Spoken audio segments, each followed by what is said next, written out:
Mga ka-express, isang napakainit na balita ang lumabas mula sa kampo ng Gilas, Pilipinas at ito ay may kinalaman sa isa sa pinakamahalagang peraso ng ating national team puzzle, si Kai Sotto.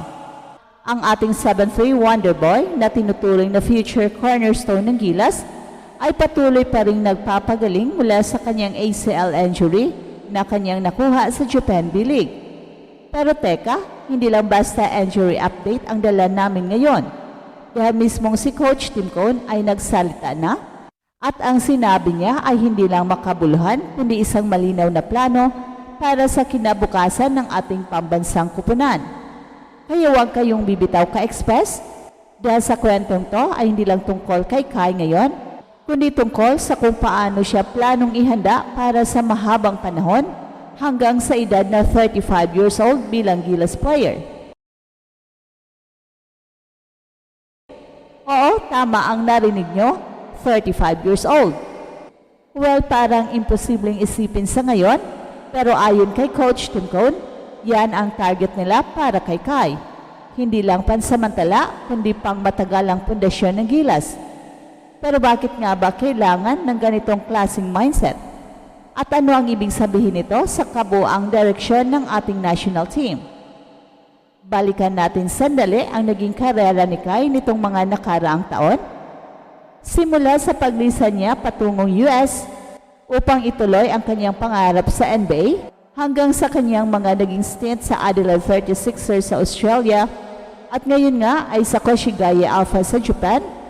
Dito na rin naganap ang mga di inaasahang injury, isang torn ACL sa kanyang kaliwang tuhod, isang masakit at matagal na injury para sa sinumang atleta, lalo na sa isang 7'3" player na heavily dependent sa kanyang mobility. At habang marami ang nag-aabang at nagdarasal para sa kanyang pagbabalik, malinaw ang paninindigan ni Coach Tim. Hindi natin kailangang madaliin.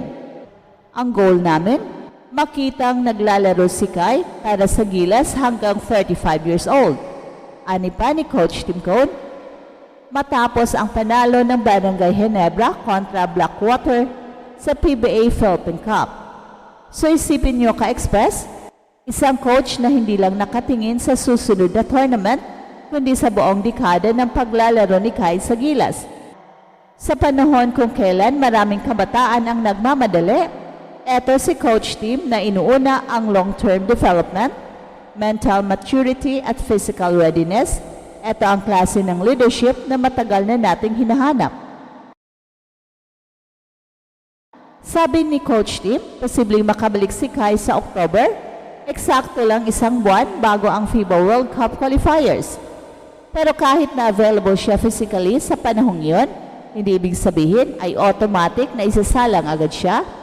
Ang mahalaga raw ay 100% recovery, hindi 80%, hindi 90%, kundi buong-buo ang katawan at tiwala ni Kai sa kanyang sarili.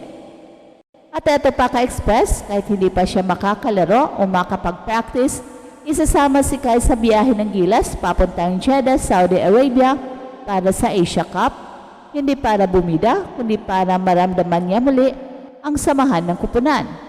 Ayon pa kay Coach Tim Cone, he'll go with us. He won't play or practice or anything, but at least he'll be part of the team and that's really crucial. Isipin mo yon, hindi lang basta player si Kai sa mata ng coaching staff, kundi center figure ng buong programang binubuo ng Gilas.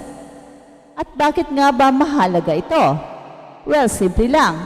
Mental preparation is just as important as physical rehab. Sa mga ganitong moments, sa sidelines, sa huddle, sa kwentuhan sa hotel, doon nabubuo ang chemistry at camaraderie.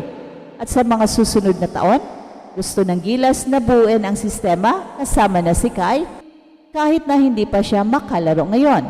At habang wala pa siya sa court, haharap muna ang Gilas sa Group D ng Asia Cup kung saan makakaharap natin ang Chinese Taipei, New Zealand at Iraq. Malalakas ang kalaban at siguradong magiging hamon ito sa ating kupunan, lalo na't wala pa si Kai. Pero gaya ng sinabi ni Coach Tim, hindi ito tungkol kung sino ang kulang ngayon, kundi kung paano tayo maghahanda para sa hinaharap.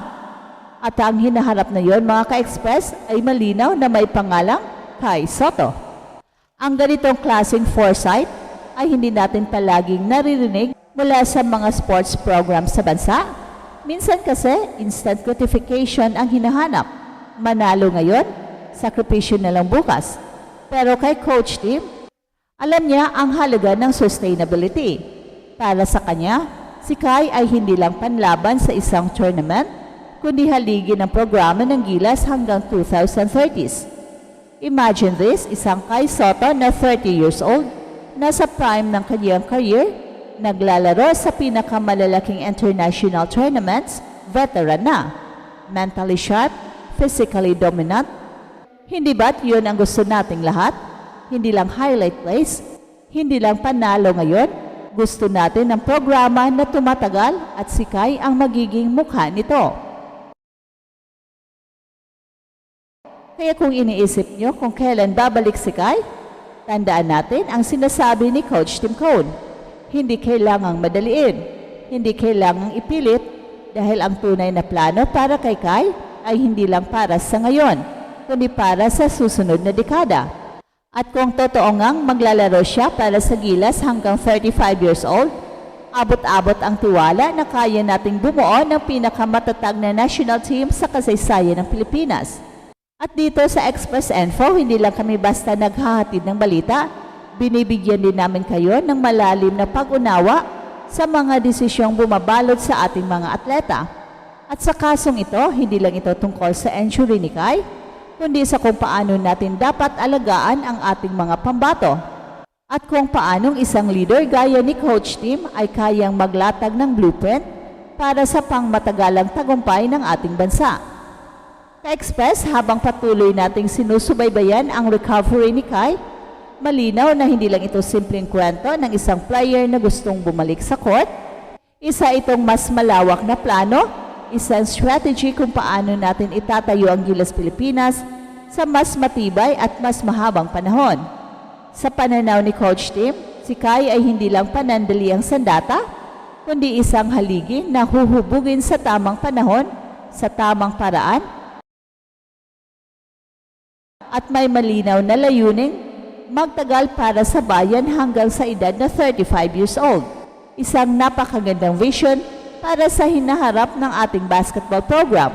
Sa likod ng kanyang injury, makikita natin ang maturity at tiwala ng buong Gilas coaching staff kay Kai.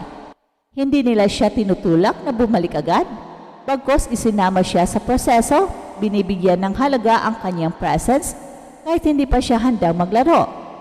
At eto ang Express Info na kung saan bawat kwento, ginulat ang mundo. And don't forget to like and subscribe.